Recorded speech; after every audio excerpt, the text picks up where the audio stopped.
Hello everyone, welcome to LICD lecture number 4C. Today we are going to another linear application of op-amp, that is non-inverting adder using op-amp. So let us start. So before going and building up the circuit for non-inverting adder, let us see a familiar circuit. Now this is a non-inverting amplifier whose output is given by Vout is equal to 1 Rf upon R4 into V plus, where V plus is the input.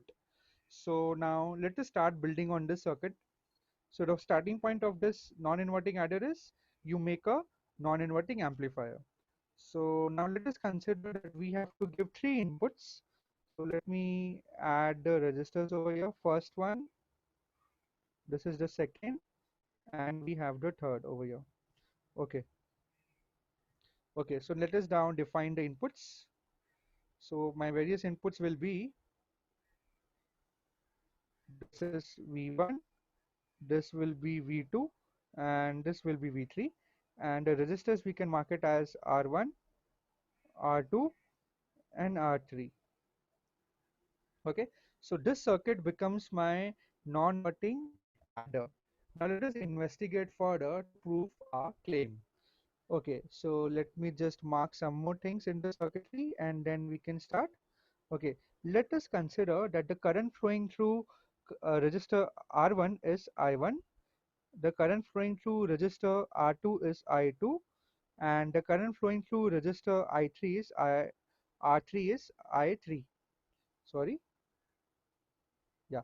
We will also consider that the current flowing into the op-amp terminal is I plus, and here we will consider it as I minus. So this will be I minus. Okay, so we are ready to go. Our starting step, our first starting step we have already defined into non-inverting amplifier. So since it is a non-inverting amplifier, we can write, this is our first starting step. We have already written it. Vout is equal to 1 plus Rf upon R4 into V plus. Okay, so let us proceed further.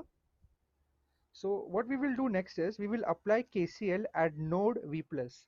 So what do you get? What is KCL? Incoming currents is equal to outgoing currents. So over here we can write I1 plus I2 plus I3 is equal to I plus.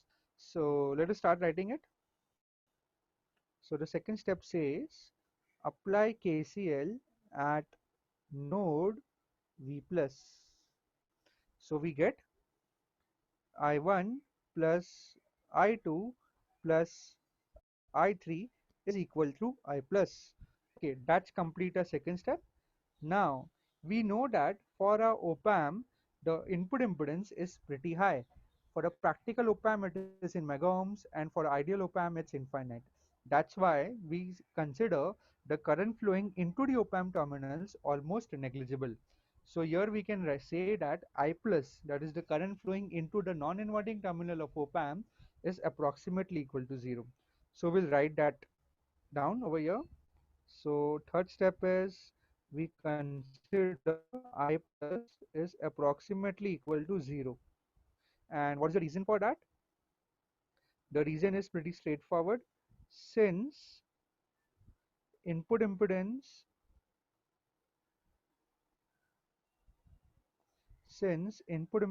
of op-amp is very high. Okay, so we have that now. So we will modify step number 2 and we'll substitute wherever there is I plus, we will substitute it as 0. So we can rewrite it as I1 plus I2 plus I3 is equal to 0. Okay, now let us understand from the circuit what is I1, what is I2 and what is I3. So if you look carefully, I1 is nothing but V1 minus V plus upon R1. I2 is nothing but V1 minus V plus upon R2, and I3 is nothing but V3 minus V plus upon R3. So let us write that down.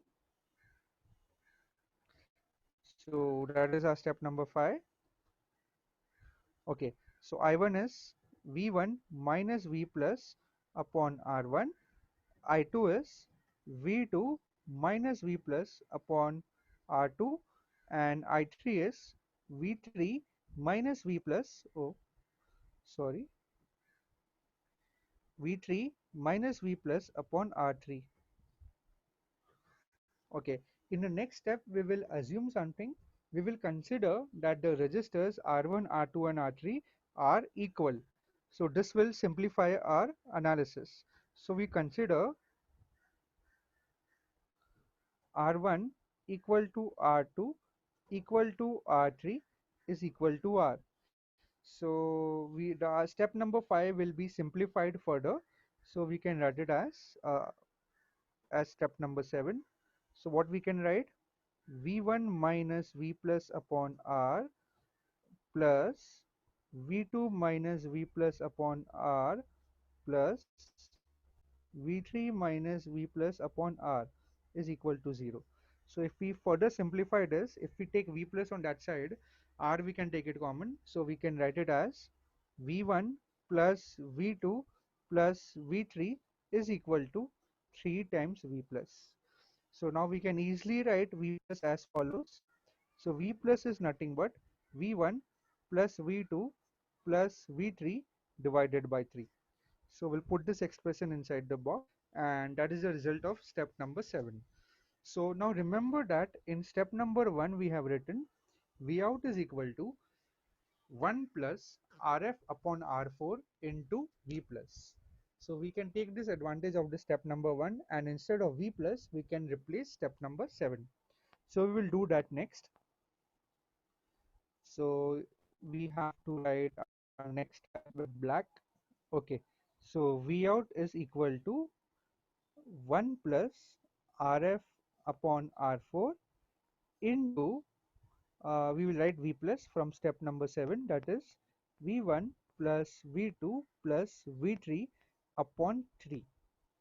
Okay, so this is the expression which we are getting. Now, if you look carefully in this expression, if I somehow make this term go to 2, so that will become 1 plus 2, and that will cancel out with this 3.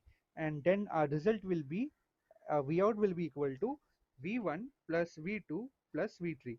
So to do that, we have to write one more step. That is, consider Rf upon R be equal to 2. So what does that mean? That means Rf will be twice of R4. So that means if we consider Rf as R, then R4 will has to be R by 2.